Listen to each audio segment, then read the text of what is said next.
Here in this example, we are going to use long division to determine if 3x minus 5 is a factor of 9x to the 5th minus 9x to the 4th minus x to the 3rd minus 12x squared plus x minus 11. How do you know through division if something is a factor of something else or not? Well, I'm glad you asked. The way you know is if you have a remainder or not. If you have a remainder of 0, essentially you don't have a remainder. That means whatever you divided by, or the divisor, is a factor of whatever you're dividing into, or the dividend. So is the quotient. If your remainder is anything other than 0, then it is not a factor. So let's use long division to figure out the situation here. My divisor is 3x minus 5. So that is what I will put on the left side of my division.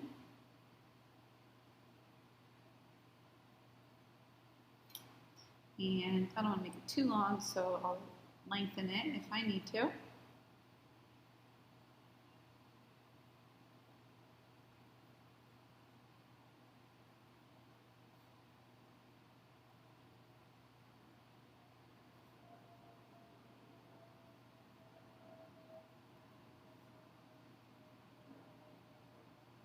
If you copy down a problem incorrectly, you automatically get it wrong. So always triple check that you wrote down everything correctly, and it looks pretty good to me. So let's get started.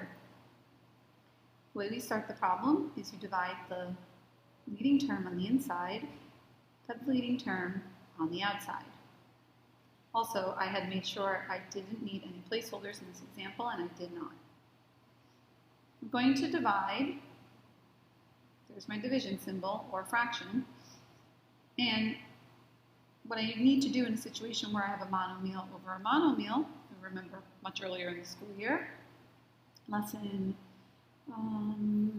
4, 5, 6, I'll have to double check, somewhere in there, we simply reduce. We also need to know our properties of exponents, and we need to know arithmetic with fractions, lessons 1 and 2 this year. The quotient of this little piece is 3x to the 4th, and that will be a piece of the quotient up top. Multiply it on the side, write it underneath.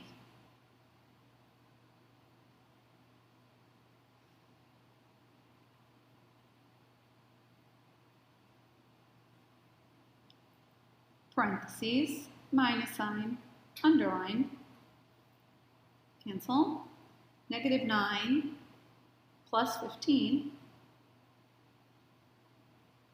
bring down the next term. Repeat the process.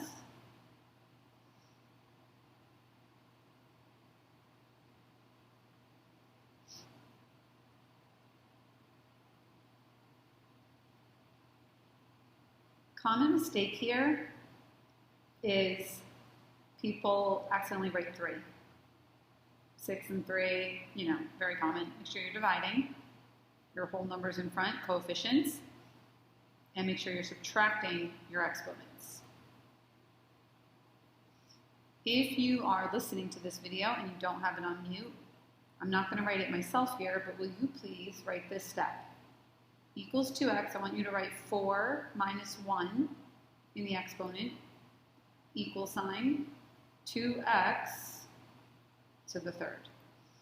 So I'll know who was listening to this and who had it on mute. Thank you. I'll probably do another one of those later in this example. That little quotient goes up here. Multiply that to the side. If it doesn't match my first term, I'm not doing it correctly. Parentheses, minus sign, underline, cancel. I will never write down the new sign in my problem. I will always leave it like this, so I always know what was originally written, any distributing I do in my head. I advise you do the same. Minus negative is plus. Negative 1 plus 10 is 9. Bring down the next.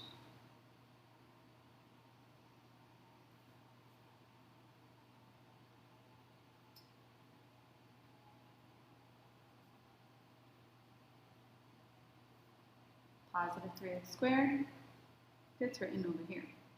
Make sure you take a moment and check all of your columns and make sure everything is, in fact, lined up straight.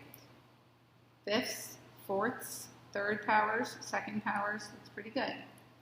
Multiply this by the side and we get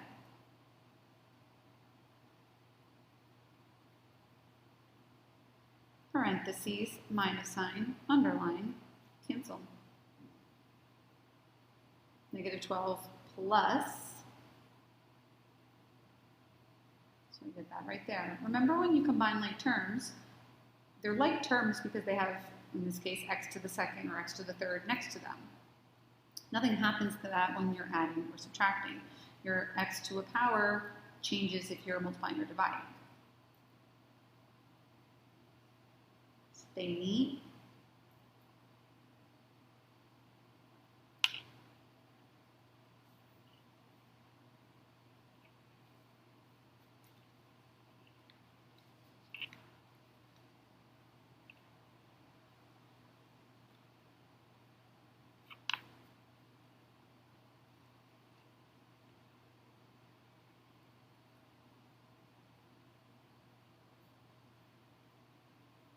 Here, 3 over 3 is 1.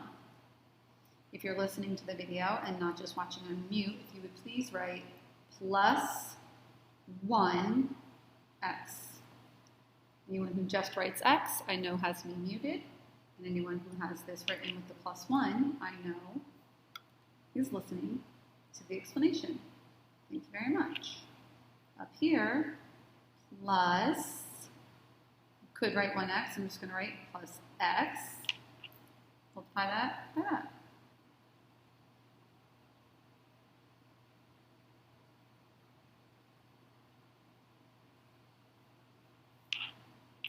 X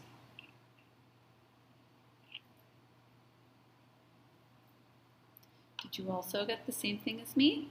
I hope so.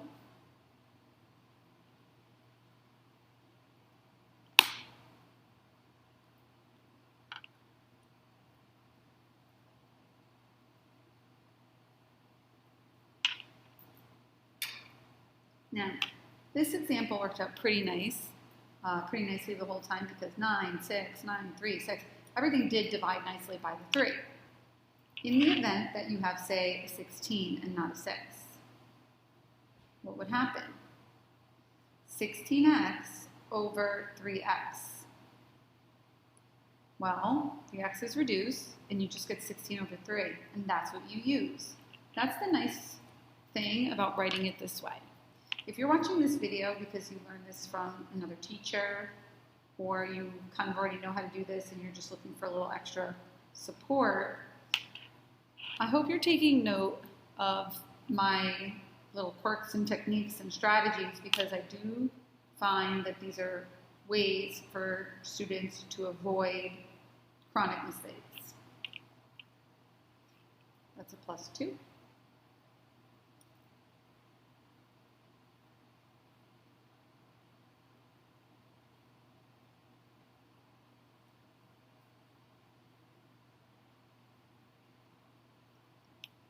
If you are still using a calculator to add and subtract your positives and negatives, I know that you think it's not a big deal. It's a big deal, all right? It's delaying your cognitive development. You want to avoid dementia and Alzheimer's when you're old, you have to have strong cognitive foundation, and you have to constantly work at it. So that's one reason to not be a weenie and baby yourself when you can do things on the side. Are there times that you need to grab a calculator? Absolutely. That will vary from person to person. But push yourselves, guys, to do as much as you can and know how to do it, even if it takes you a few seconds longer. Why watch the video in slower motion or, press pause when you're watching. That's the beauty of YouTube, right? So I have a remainder of -1. I'm going to finish my answer. Normally, we would write plus the remainder, -1, over the thing you're dividing by. But more often than not, you're not going to write plus negative. We are not in pre-algebra, okay? We are not babies. So I'm just going to go over here. In the case that you have that, I ask that you just make it minus, okay? It is the same thing, but write it like that instead. So your entire answer to this division problem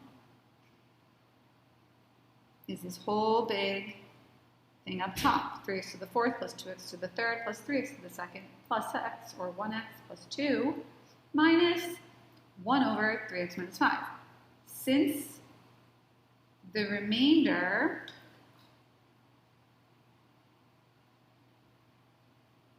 is not 0, or since we have a remainder,